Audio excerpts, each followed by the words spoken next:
All right, your biology exam is just around the corner. So let's do a high-speed flyover of the biggest ideas you absolutely need to know. We're going to connect the dots from the tiniest molecule all the way up to the entire living planet and really build that big picture of how life works. Okay, so let's kick things off with a massive question that really frames our whole journey today. How on earth does a simple four-letter code build, well, everything, from a single bacterium to a giant sequoia tree? It sounds impossible, right? But the answer is actually pretty amazing. To even begin to answer that, we've got to zoom way, way in.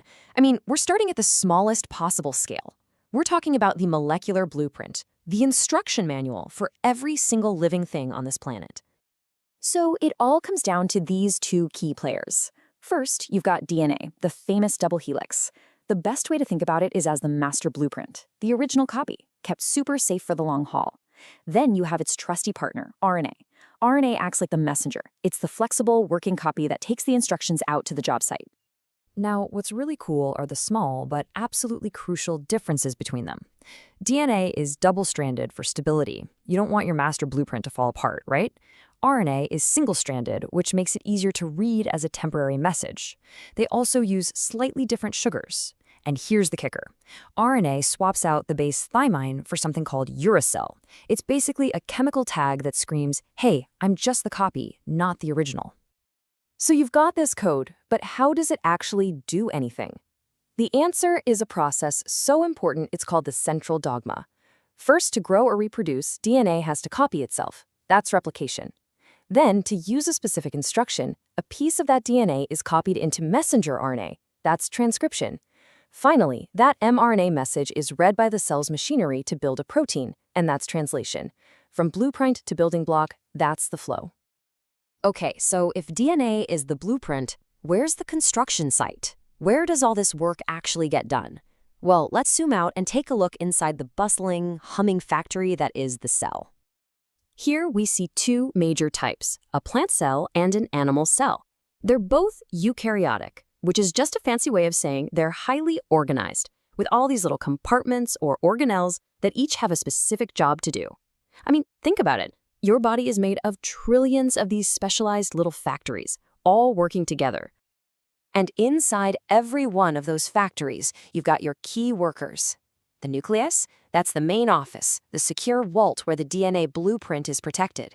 The ribosomes, they're the assembly line, reading the RNA messages and snapping together proteins. And of course, nothing runs without power. That's the job of the mitochondria, the power plants of the cell, generating energy for everything. So, where do these power plants get their fuel? It all comes back to the sun. Plants use photosynthesis to capture sunlight and turn it into sugary fuel. Then, organisms like us, and this giraffe, eat those sugars and use cellular respiration to break them down and release that energy. And here's the beautiful part. The waste products of one process are the exact fuel needed for the other. It is the ultimate recycling program. Okay, so we've got the blueprint, we've got the factory that runs on this amazing energy cycle, but we know life isn't static. It changes. So how does this whole system adapt and create so much diversity over millions of years? That brings us to the engine of change itself, evolution. And the core mechanism of that engine, the big idea from Charles Darwin, is natural selection. You know, it sounds really complex, but the idea is pretty simple. In any population, you have variation. Some of those variations just happen to make an individual a little better at surviving and having babies in their environment. So they pass on those winning traits, and over time, the whole population can change. This is a perfect real-world example. Scientists looked at these rock pocket mice living on different colored backgrounds. And the data is so clear. On light rocks, the light-furred mice survived. On dark lava, the dark-furred mice survived. Why? Because hawks and owls could easily pick off the ones that didn't blend in. It's a textbook case of survival of the best camouflaged. But wait a minute, where does all this variation come from to begin with? Well, a huge source is sexual reproduction. During a process called meiosis, matching chromosomes can actually cozy up and swap little pieces of DNA. This crossing over literally shuffles the genetic deck, creating brand new combinations of traits that natural selection can then act upon.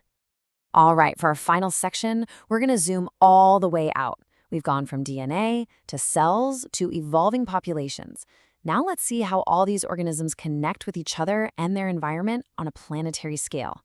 Welcome to the world of ecology.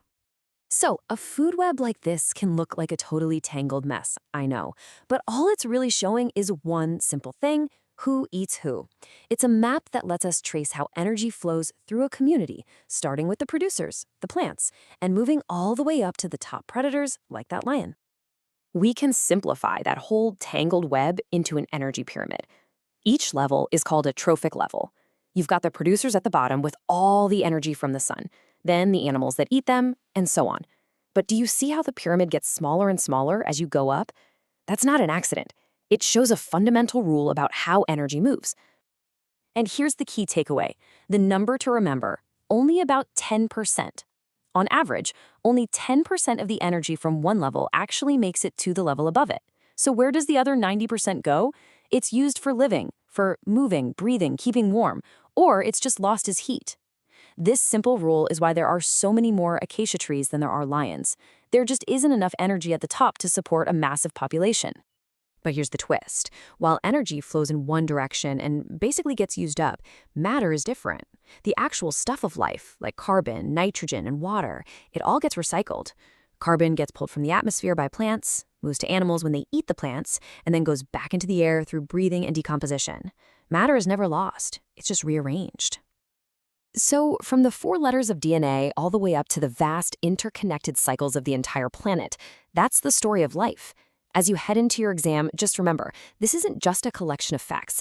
It's one dynamic, incredible, evolving story that we are all a part of. And that story is still being written. Good luck.